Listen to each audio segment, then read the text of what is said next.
Asking more from those who have more means that the first difficult decision I take on tax is to reduce the threshold at which the 45p rate becomes payable from £150,000 to £125,140.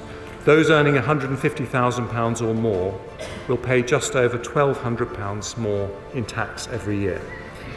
We're also taking difficult decisions on tax-free allowances.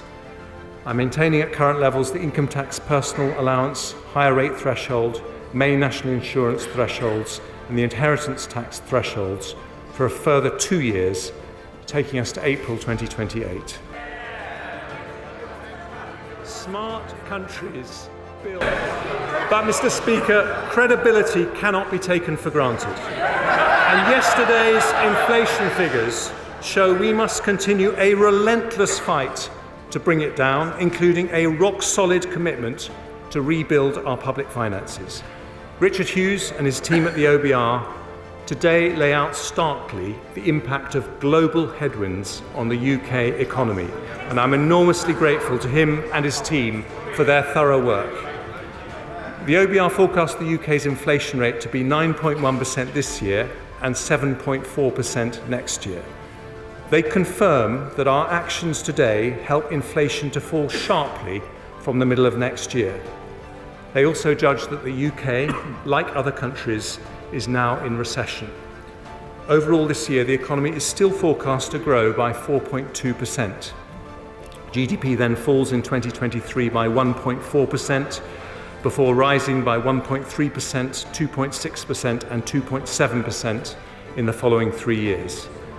The OBR says higher energy prices explain the majority of the downward revision in cumulative growth since March. Study for the A75, supporting the Advanced Technology Research Centre in Wales. Next, windfall taxes. I have no objection to windfall taxes if they are genuinely about windfall profits caused by unexpected increases in energy prices. But I know the honourable members opposite are getting excited at the talk of windfall taxes. Can I just say that any such tax should be temporary, not deter investment, and recognise the cyclical nature of energy businesses. So, taking account of this, I've decided that from January the 1st until March 28, we will increase the energy profits levy from 25 to 35%.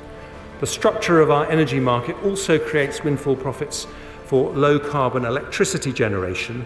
So from January the 1st, we've decided to introduce a new temporary 45% levy on electricity generators. Together, these measures raise £14 billion next year. Finally, the Secretary will work with mayors, devolved administrations and local partners to achieve this. The Prime Minister and I both recognise the need to increase defence spending. But before we make that commitment, it's necessary to revise and update the integrated review written as it was before the Ukraine invasion.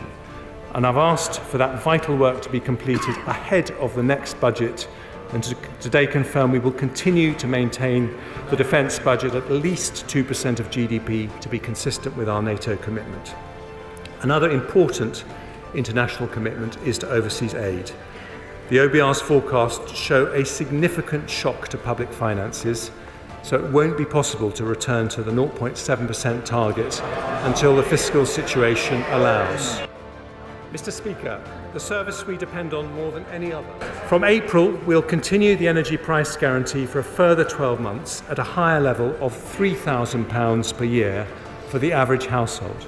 With prices forecast to remain elevated throughout next year, this will mean an average of £500 support for every household in the country.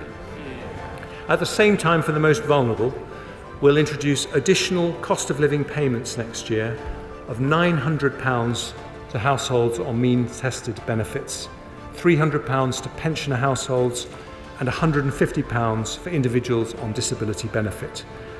We'll also provide an additional £1 billion of funding to enable a further 12-month extension to the Household Support Fund, helping local authorities to assist those who might otherwise fall through the cracks.